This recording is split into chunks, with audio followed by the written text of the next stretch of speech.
My advice I think I wish I would have gotten would be don't rush. I think I felt a lot of pressure coming out of my undergrad that I had to know my next step or I had to have a next step. And sometimes just sitting back and thinking about what is interesting or what you don't want to do can kind of help lead to whatever you do next. Welcome to episode 24 of the FoodGrads Podcast, the podcast where we explore careers in the food, beverage, and hospitality industries. I'm your host, Veronica Hislop, a molecular science graduate student and career partner with FoodGrads. This week on the podcast, I interviewed Katrina Pukitis, Winery Laboratory Technician with Jackson-Triggs Niagara Estate. Jackson-Triggs Estate Winery produces a wide variety of wines, which include Pinot Noir, Cabernet Sauvignon, Merlot, Chardonnay, and so much more. What is exciting about them is that their estate also serves as a research center, which is dedicated to maximizing fruit quality, and they track the impact of different clone and rootstock combinations. They look at soil conditions, pruning techniques on a range of different grapes, which is very cool. On this episode, Katrina and I covered a lot of topics, which include learning about Jackson-Triggs and their line of products. Katrina gave me the lowdown on the general process of winemaking and threw in a little bit of science for me to understand how grapes turn into wine. We also dived into her career journey, learning about her path and how she got to where she is today, what she does for her job, and some of the skills that she is developing. Overall, this was a great conversation, and I learned so much about wine. Katrina is really good at explaining things in a way that is easy to understand. She also rounds out the episode with some really good advice students need to hear if they're going to go into the food industry, but I think the advice also applies to any of those at any stage of their career. Anyways, enough for that introduction. Let's get on to the show.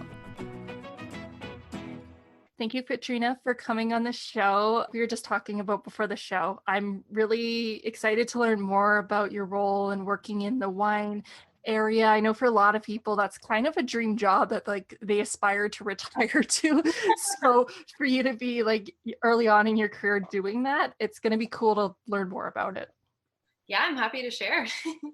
For me, I know this brand of wine quite well. I see it every time to the LCBO, but for those who don't know, could you tell me more about where you work, which is Jackson-Triggs, and their line of products and what you do there? Absolutely. I work at the Jackson-Triggs Niagara Estate Winery. We do also have Jackson-Triggs Estate out in Oliver, BC. We're located in Niagara-on-the-Lake, Ontario. We were first established and started making and selling wine back in 1993, and we've kind of continued to do that since then, expanding the brand. Yeah, like you said, you're familiar with it. I'm sure you've seen our products in the LCBO. Those are ones that we make enough of that we can obviously supply to the LCBO, as well as we have products that we only carry at the winery. So those ones we make a bit less of them. They're maybe a bit more unique. We also do make a decent amount of sparkling wine, as well as our regular table wines, and a little bit of ice wine, but not a ton of it. Okay. Yeah, no, they're definitely, I'll be honest, one of the ones that stand out for me is it's kind of a staple there, but especially I'll be honest, the box wines are Sure. definitely in the area. But you mentioned sparkling wines, and I'm not too familiar with those types of wines and how they're processed differently. I know I'm already jumping ship, but I just wanted to know a little bit more about those types of wines. Yeah, absolutely. So I'll also preface with saying if I use any terminology that doesn't make sense, please stop me and I'll explain it. There's just certain kind of industry words that I'm used to using. But yeah, so for sparkling wine, there's pretty much two methods through which you can make a sparkling wine, both of which start off with you start to make essentially a regular table wine. So it's not sparkling, it'd be like a regular wine you get in a bottle. And then the first method is called Charmat or Cuvée Close. Basically what those words mean is you're taking that, we call it a base wine, you're putting it into a tank that can be pressurized, and then you're essentially forcing the carbon dioxide into it to make it sparkling. Or you can also do a second fermentation with yeast in the vessel as well in a tank. It just kind of depends how you decide to make it. The other method is traditional method. So this is where you again take your base wine, you actually put it into a wine bottle. I don't know if you've ever noticed, but a sparkling wine bottle can sometimes be like a bit thicker, a bit heavier. Yeah. Like the glass is really durable. And that's basically so it can withstand the pressure of the fermentation. So yeah, you basically put your wine and then some sugar and some yeast into a bottle and you seal it up. And then you actually get another second alcoholic fermentation in the bottle. And since it's kind of captured in, then the carbon dioxide stays dissolved in the wine and then it creates the bubbles. That's fascinating that you can kind of just mix it all in there and then have it do its own thing without any extra steps. And then I'm assuming over time you would have a set time, but then to sell it to the consumer, that's pretty cool. Absolutely. Yeah. I think a lot of winemakers are really fascinated with making sparkling wine because of what you said. I mean, you're putting all of this stuff into a bottle and then you would just have to kind of let it sit and see what happens and hope that by the time it gets to the consumer, it's ended up becoming what you want it to be. So it does sound like you are quite knowledgeable about all this type of stuff, which isn't surprising considering what you do. So we're going to backtrack and I want to know more about your story and particularly how your career story, your journey, how it led you to where you are right now. So if you could you just kind of walk us through that? Absolutely. So I started off back in 2015 doing an undergraduate degree in nutrition and dietetics at Western. So I was attending Gresham College there. I started off purely because I was very interested in nutrition and health and wellness. I didn't have wine in mind whatsoever.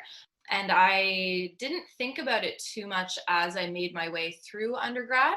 Fourth year rolled around, and a lot of my peers were starting to apply to internships and master's programs to ultimately pursue a career as a dietitian, which is awesome. And I really respect the work dietitians do. I just had zero interest in kind of entering the healthcare field.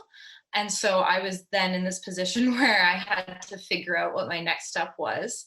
So I started shopping around programs, and I had recently, the summer before my fourth year, lived in Niagara for a couple months, unrelated to wine. I was working in a different industry, but I loved living here and I loved visiting the wineries. And so I had it in my brain to maybe see if you could pursue higher education in wine. I really didn't know. So then I came across Brock and their Cool Climate Enology and Viticulture Institute, which essentially means a cool climate wine and vineyard institute. And so they do offer a full undergrad. They also offer what I took, which is a certificate in grape and wine technology, which is a great program. It essentially, if you have a Bachelor of Science, you don't have to take any of the prerequisite courses. You can then jump right into taking the wine-based courses. Oh, that's awesome. Yeah, so I got 1 year of a really intense wine-focused education, which was awesome. Like, That really is. yeah, I kind of jumped into it head first and it kept going. Yeah, so then as part of my program, you have to complete co-op placement. And unfortunately, that was happening during COVID for me. So I originally thought I was maybe going to do like a marketing placement. I thought I might be interested in that, but that wasn't really available since no one was working in offices at the time. Fair enough. So what I ended up doing this past fall was a harvest placement at Jackson-Triggs. So I can get into a bit more exactly what harvest is when I explain the winemaking process, but I essentially was like a 4-month contract intern with the company to help with bringing the fruit in when it was ready in the fall. And just kind of through having a good relationship with my boss and also us losing our lab tech while I was there, they kind of gave me the shot at taking over the role. So that was back in last November, and I've been there ever since. Wow, that sounds okay, the fact that I like the first fact is that you kind of picked it based on well, you didn't pick it, but you started to get inspiration about your next career move from simply the environment and living and choosing kind of the area that you want to live in, I guess I could say. And then that, I mean, we're in an awesome region with Lower Ontario where there's so much great agriculture. And of course, Niagara is well world known for its winemaking region. So the fact that there's also a degree program that you can take for a year that's intensively about wine, I just think that's so cool. Yeah, when I was trying to figure out what I wanted to do after my undergrad, I was really curious and trying to find a field that did have some type of agricultural connection because that was important to me. So this obviously fit really well into that. And then, yeah, also speaking to the Brock program, if you want to, you can go on to get a master's and PhD in, they call it a viticulture and enology. So yeah, it's pretty awesome. I mean, you can also get the same type of degree in like Australia and in France. And I had no idea prior to this that you could get it here. No, honestly, I had no idea. And even now you mentioning about a master's and PhD program, like I honestly had never even thought about that even being a thing.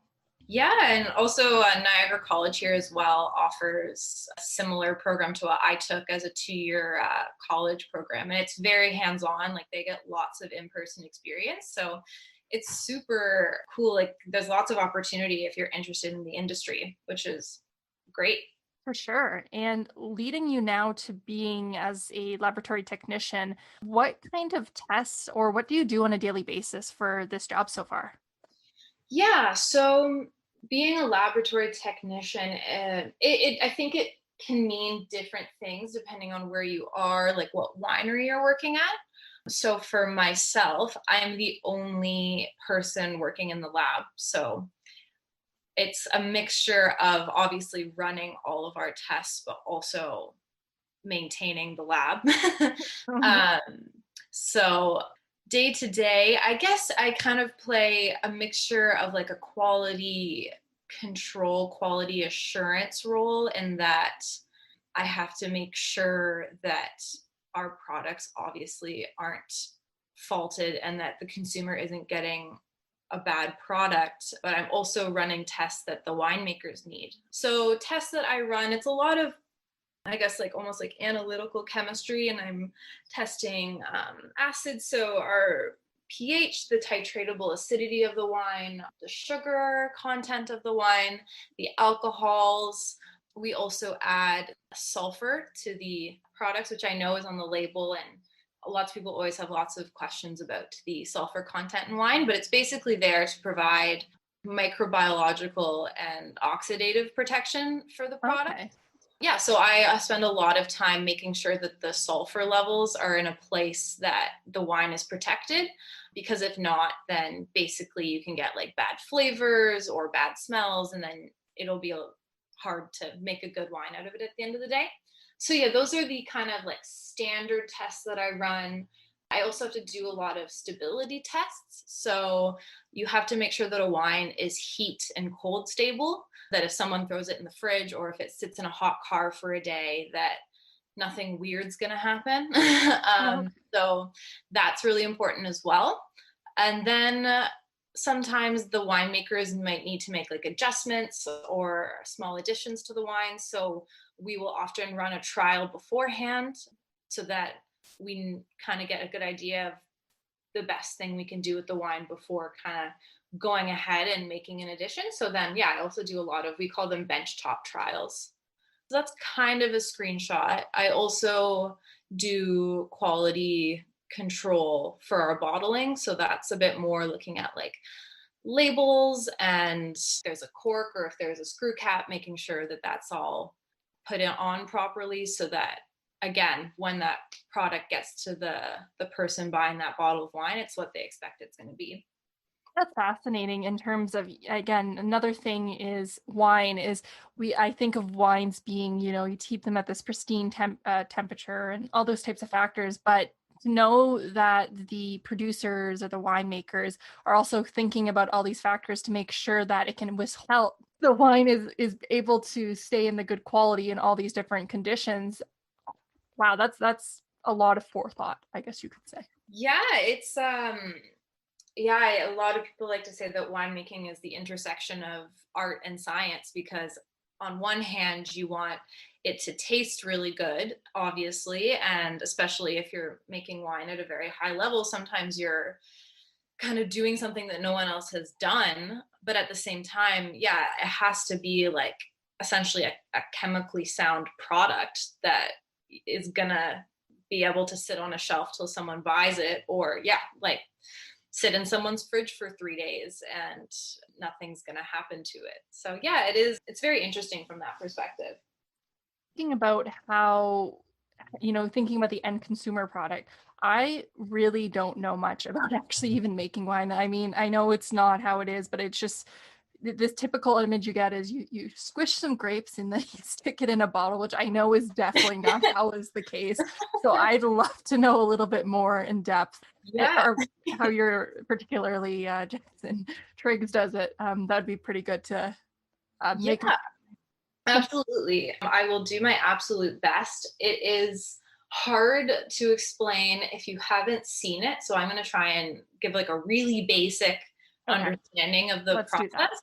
But I guess a good thing to start off with too is like if you've done a winery tour, and usually they'll show you like lots of barrels and lots of tanks. So that's kind of like what my workspace looks like. So basically, since it is obviously it's a fruit that we're working with, and so because of that, we're somewhat at the whim of when the grapes are ripe to basically when we get to pick them. So the vineyard managers and the winemaker will make a decision that the grapes are ready, so they'll harvest them, and then those grapes will then be brought to the winery facility, and then at that point you do squish them.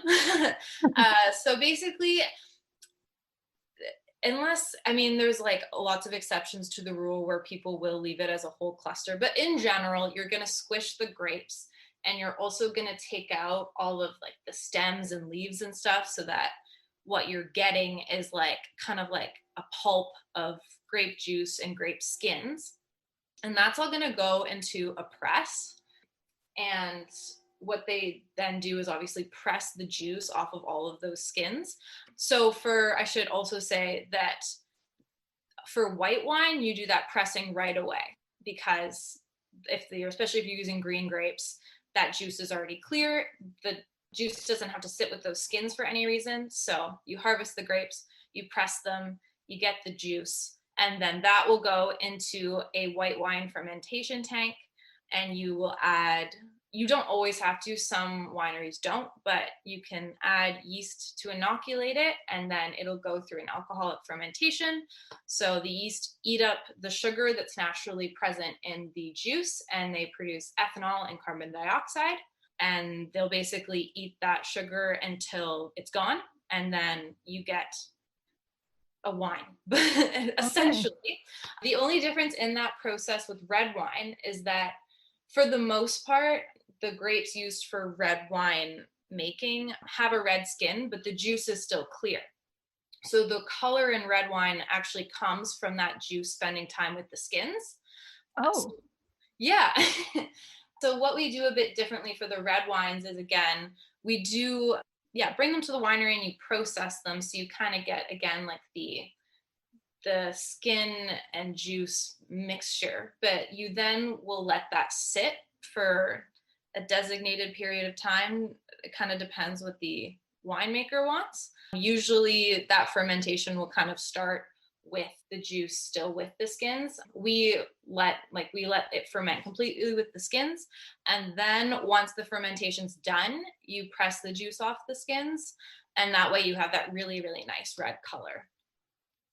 Oh, okay. Yes, I would not intuitively think about that, but at the same time, when you're looking at, purple, I guess you could say purple, red, but for red wine, you're looking at purple grapes, and when you actually look inside, it's not purple. But yeah, exactly. Like if you think about a red table grape, like if you're buying grapes from the grocery store, it is red on the outside, but the inside is more of like almost like a green color. It's the exact same for our wine grapes. And like a good way to think of it too is rosé. So if you get a rosé that was like 100% a Pinot Noir rosé. So that means that they basically picked those red wine grapes and then they just press the juice off the skins really quickly. And so you just get like a little bit of pink color that you get in the rosé. But if they had let that sit for the whole fermentation, then you would have gotten a red wine. Okay. And then the amount of time that you allow it to ferment, is that, of course, you get different flavor differences from the grapes, but a large portion also comes, I would think, from how long it ferments for? Yeah, definitely. So, I mean, fermentations have a bit of a mind of their own once they start. I mean, because yeast are alive, obviously. We only have so much control over what happens, but temperature is a really good way to kind of control how long a fermentation goes. So if you ferment at a cooler temperature, the yeast won't be as active. So you get a slower, longer fermentation. That's usually what you do for white wines. Versus if you have the juice at a hotter temperature, the yeast are a lot more active. It goes a lot faster. And so red wines usually ferment at a warmer temperature and it goes a lot faster. And you also get more color extraction because of the temperature. So you really get that nice red color. Okay. And then with grapes, I know that we live in a place where there's winters. So I'm curious about, I know that there's ice wines, but I'm assuming the winemaking process is something that's like seasonal. Would you be working all year round? How does that portion, working with agriculture, work for you? Yeah. So as I mentioned earlier, I was a harvest intern. So basically what that means is in the fall, obvious is when the grapes are ready to be picked, and the normal winery staff, most places need help.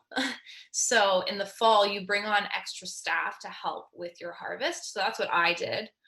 And so the fall is really the busiest time of the year because you're bringing in all the fruit, you're processing it, you have to monitor all your fermentations. And then if you are doing ice wine, that busy season then carries over into the winter. Ice wine is usually like maybe late November, December. People pick the ice wine grapes. And then this is our quieter time of year, kind of this in between spring. Because, I mean, for me personally in the lab, it's quiet. If you're working in the vineyard, then you would be out tending to the vines and pruning them through kind of the late winter into the early spring because they have to get ready for the growing season. And then those grapevines grow all summer. And then the fruit's ready in the fall and you restart. It sounds like a great, if a student can't, well, maybe it's not ideal for like school time, but it does sound like a great job if someone wanted to dip their toes into something that's like contract and seasonal, just to see if they're into that type of space.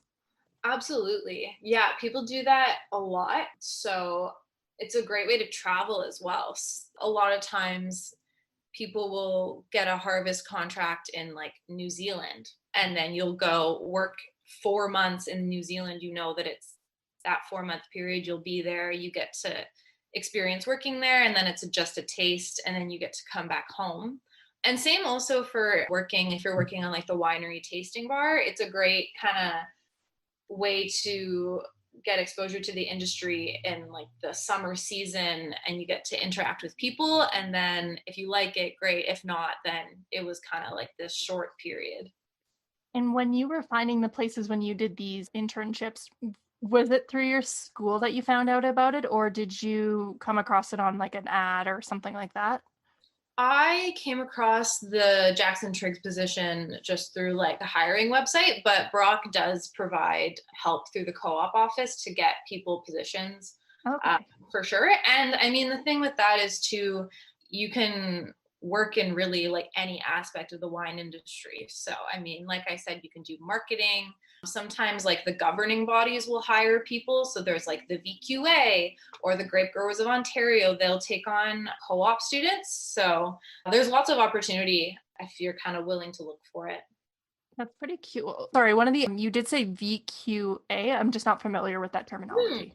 Yeah, sorry. So the VQA is the Vintners Quality Alliance. So they are the governing body that basically sets wine regulations for like making wine in Ontario. The only caveat to that is it's not mandatory to have your wine be VQA certified, but for the most part people do. And I mean, like if you go into the LCBO and you go to the Ontario section, that wine is all going to be VQA Ontario wine. And basically they exist just to maintain a high quality and high standard of winemaking and to make sure there's regulations so that people can't do crazy stuff, because for the most part consumers don't always know what's happening behind the scenes. They just get that end product. So it kind of protects the consumer but also gives us guidelines for the winemaking. That makes sense. But it's so cool. I had no idea that something like that even, it makes sense that it exists, but I had no idea that it did, to be honest with you. And to know that they take on students for like a co-op position and that, I just had no idea, and that's pretty cool. For sure, yeah. It's very interesting. Like they kind of provide, it's their part almost marketing for Ontario wine. Like it's pretty easy to find. If you look up Ontario wine, you'll probably see a VQA ad, but then they also, regulate what we do. Well, to be honest, I have seen that acronym before, but I don't know why I just associated with it being like a winery or something, which makes no sense, but I just assumed it was that. So to learn what it actually is, I have learned something new. Yeah. I mean, basically, if you get a bottle of VQA wine, it means it's like 100% Ontario grapes. There is also VQA BC, but for the most part, it means that you're getting true Ontario wine. So for someone who's been working in the wine and you're in the quality area, I was curious about your job, and I know you talked about the skills that you use in it, but I wanted to know about why you are loving your job right now. Yeah, I mean, I think it's nice because every day is a little bit different, and that comes along with the seasonality of the job. Obviously, through the 4 seasons, we're doing very different things, but also I'm on my feet every day in the lab doing work, and then I might get pulled into the cellar to do physical work with the wine, or I might be bottling that day, or the winemakers might need me to do something. So I think what I like the most about it is it's very hands-on, and the day is almost never what I think it's going to be, which is nice. Like it keeps it interesting and you learn something every day.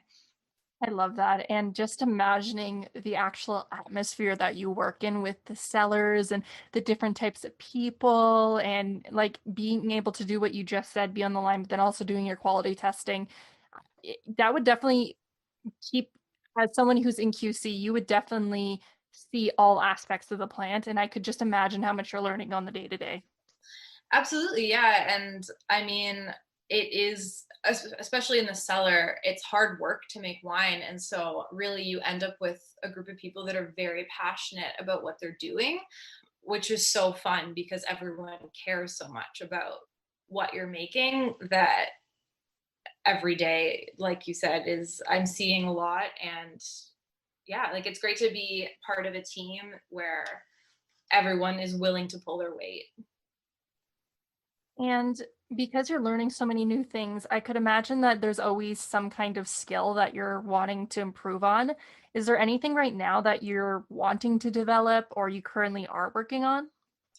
Yeah, I think definitely I'd like to develop my formal wine tasting skills more. Conveniently, I'm actually going to be doing a course through work pretty soon, which is great. Cool. Yeah, so there's a whole program called the WSET program. So it's the letter W, SET. And they have basically course levels 1 through 3. I think 4 is you become a sommelier. So it's a great way to basically learn the basics about tasting wine and the world wine regions. So I'm going to be doing my level 2 soon, which is great. So that's something I'm definitely wanting to learn, and always improving my lab skills. I mean, I'm pretty comfortable with my position, but I also never did like a technical lab program per se. So, I mean, there's a lot I can still learn about running a lab and also kind of the methods I'm using. Of course. I mean, you do stuff in school, but you do it throughout your school program and you do your weekly labs, but it's definitely different in the thick of things when you want to get better in the day to day and really just own your skills and feel confident in them. So absolutely, yeah. And I was in a unique position where I wasn't really trained by the previous lab tech. We basically lost them, and then there was this vacant space that they then brought me in to fill, which meant a lot of it was me teaching myself how to do the tests, which was great because I got to work independently. And yeah, really, I was given a lot of freedom to figure it out. But then at the same time, I had to learn how to run a lab in a month or two. So it was a lot. Yeah, I can imagine. But I think it's fascinating that you're going to be learning more about proper tasting, because although there's so much to like every type of food product, wine is definitely, as a beverage, so unique to any other thing, and that there's these proper tasting methods to it and proper flavor tones and explaining all those different types of things. So I'm almost excited for you to know that you'll be like learning that. Yeah, I'm very excited. I think obviously it will help with work, but it's also just a genuine curiosity of mine outside of the 9 to 5 per se. So yeah, I'm really excited, and it only really helps going forward. And it's fun to talk about. Of course, to be able to properly talk. I mean, for most people, of course, you can limitedly say this food tastes good, it tastes sweet, I can taste this, but to actually properly say that, it's just a whole new skill set. Yes, absolutely. And yeah, it kind of ties into just being in the food industry and beverage industry in general, like feeling like you have a true grasp on the product that you're working with is great, because a lot of people know a lot. For sure. But I still think that you would be someone who would be very well to know this. I wanted to know if you had any recommendations that someone, if they wanted to, they've heard this podcast and they've heard about where you work and they want to know some more about the wine. Which one should they get started with? What do you recommend, and how would be the best way to drink it? Yeah, I mean, obviously drink all of the Jackson-Triggs wine. Um, no, but I think what I'll try and give just like general, maybe Ontario suggestions. Ontario has really great sparkling wine and also really good Riesling. If you like a white wine, you can get that really from like a nice, really dry table wine or to a nice sweet wine. Riesling gives a really nice profile and range. So that's a really solid choice from Ontario. As well as for reds, Cabernet Franc grows wonderfully here, which is a really nice red wine as well. It's also nice. It's usually not too expensive, which is really important. Yeah. And then the best way to drink wine, I mean, I guess it depends. Like, obviously, sparkling cold and with friends when it's not COVID, because sparkling wine. Well, let's narrow it down. So let's just pick like one from Jackson-Triggs, and you can tell me, let's say the one that you drink the most from Jackson-Triggs. What Sure. would be it there, and how would you drink it?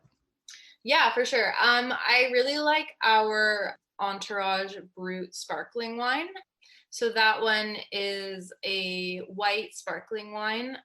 It's off dry, so it's like a little bit sweet, but it's not too sweet.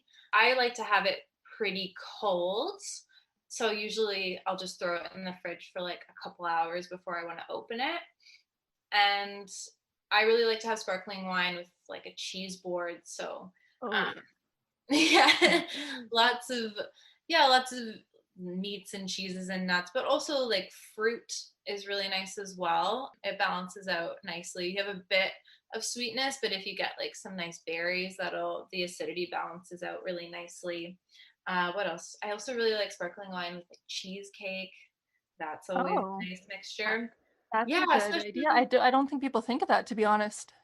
I don't know. yeah, yeah. Since sparkling wine is nice and light, when you get that carbonation, it kind of like refreshes your palate. So it's nice to have something maybe like a bit heavier with it because it can hold up to a heavier food versus if you had like a really heavy, maybe like I don't know, Cabernet Sauvignon. You wouldn't want to have it with like cheesecake because that would be gross. So Okay. I don't know why I got the impression that you would actually want to drink something heavy with a heavier thing to like match each other, but I guess that's not the case. you can. I mean, it's food and wine pairing is a whole art on its own. But yeah, I mean, there's like basic principles of like sweet and sour, and then like especially with red wines, you have a lot of tannin in there. Like that's like that drying feeling in your mouth. So Okay. then heavier fatty foods go really nicely because it balances out that drying sensation. Okay. Okay. Well, I'm going to have to make some recommendations to some people because I love cheesecake. So, There you go. Cheesecake goes with everything. oh, I know. I know. A lot of people don't really care for cheesecake, but I don't know. It's like one of my favorite desserts. So Oh, absolutely. I fully support it. nice.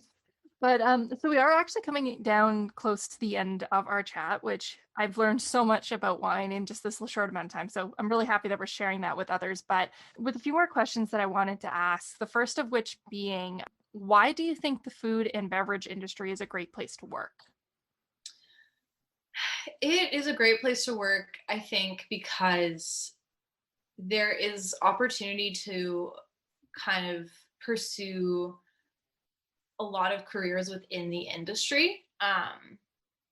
So I say that and be in, for example, like you can work in wine and you can work in accounting or marketing or legal consult. Like you can do so much within the industry, but it's also endlessly interesting. So I think it provides a great balance of like not normal career path, but you can fall into it from almost any walk of life. So I think it's really great that like you can do what I'm doing where like you try to start early, or you can work another job for 10 years and be like, you know what, I want to get into food and wine. And it's very, very like reasonable to do that. And again, as I mentioned before, there's so much passion within the industry. People care so much about what they're doing. And that just leads to, I think, like a really exciting day-to-day work life. I definitely have to agree. And even showing, who knows, maybe that 4 months that you help work on the vineyard leads to something you would never even imagine. Yeah, absolutely. I mean, like I've met winemakers who were doctors and they Oh, just wanted a change in career and they pursued winemaking. Like it's so interesting the people that this industry attracts. It's a really, really great community from that perspective.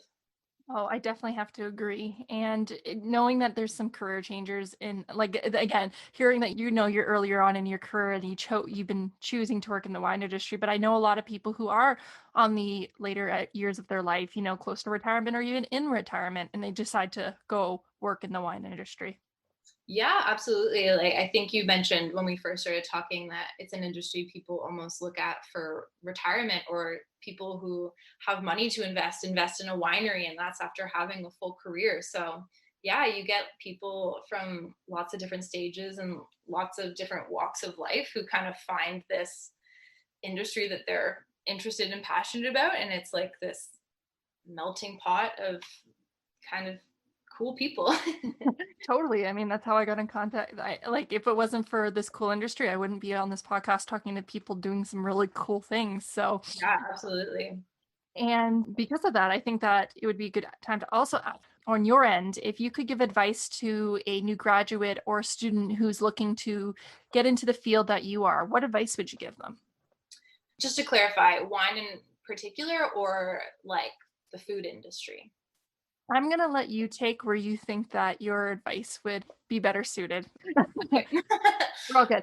Just pick whatever comes to your mind. I think that the most honest answers are the best ones. Yeah, I think my advice I think I wish I would have gotten would be, don't rush. I think I felt a lot of pressure coming out of my undergrad that I had to know my next step, or I had to have a next step. And sometimes just sitting back and thinking about what is interesting or what you don't want to do can kind of help lead to whatever you do next. I think it's, just maybe try not to put too much pressure on succeeding, because I feel like most of the time no one feels like they're ever succeeding. So pursuing what you're interested in and passionate about is the most important thing you can do, especially if you're young and have your whole life ahead of you. I think that's great advice. I know that during school, the pressure just starts when you're in high school to figure it out. And then you start to get to university and you're like, I still don't know what the heck I'm going to be doing. Yeah. And, a lot of times with like the conversations I've had with people, you don't even need to, you could just figure it out while you're figuring it out. And sometimes it's in the moment that you figure, oh, this is actually kind of cool. And it's what I really have been enjoying. I didn't know that I liked it, but here I am. Yeah, I think also like it's important to feel like you hopefully don't have regrets. Like if there's something you've always wanted to try, then might as well try. I mean, you'll either find out if you liked it or you didn't, or if it was great or it wasn't. You won't know unless you give it a chance. So I'm still trying to do that. For sure. I like that advice, because honestly, I wish I could give myself that in my first year. Like I just felt so much pressure to get it figured out, that I want to work at this company in this job in 4 years, and I'm going to do this. I just felt so much pressure. Now that I've graduated and I'm doing my master's degree now, I don't really know what my next steps are, but I'm at a place where I actually for once feel like that's okay. Like I don't have to know 5 years down the line. I completely agree. I think it's easy to build a plan in your head and feel like at some point you'll have the realization that you arrived, but I don't really know if that ever happens. And so it's enjoying the process, because really that is kind of the end goal, is enjoying every day, ideally. For sure. And again, alluding to just in the past episode, there was one of the ladies that I was talking about who's actually the CEO of Copper Branch Foods. She didn't figure that's what she wanted until she had her whole career in like big business. And then she, out of the blue, got a franchise and figured that, oh, this is actually really what I enjoy. And she was well at beyond her career. So I think what you just rings true to what you just said, is just to enjoy the day to day, and you don't need to rush it. Yeah, absolutely. I think that's what's important. Well, I think that's a good place to end the show. But before I do, I just want to ask one last question. If people wanted to find you, where could we find you? I'm on LinkedIn at my full name, Katrina Pukitis. Same for social media as well. That's pretty much it. I mean, yeah, you can find me, reach out. I'm happy to talk to anyone about the industry. I mean, and if I don't know, there's people who know so much more than I do that I can kind of direct people towards. Okay, I love it. I'll make sure to link it in the show notes so people have an easier time for finding that. So thank you, Katrina, for coming on the show. I learned so much about wine, and I'm kind of excited I'm going to be excited to share this. And I know I'm going to be definitely talking to a few people after this and tell them what I just learned. So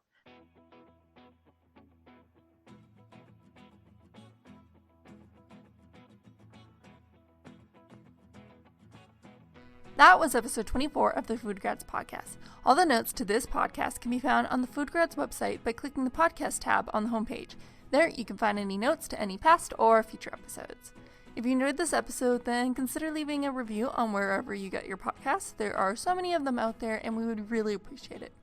And if you haven't already, make sure to sign up for your free FoodGrads account. You can create your searchable profile, include skills, career aspirations, and multiple resumes tailored for different job opportunities, all focused on the food industry. Joining will connect you to an amazing network of food and beverage professionals, the next generation of food. Anyways, that's it for this week's podcast. Thank you everyone so much for listening, and I will see you next time.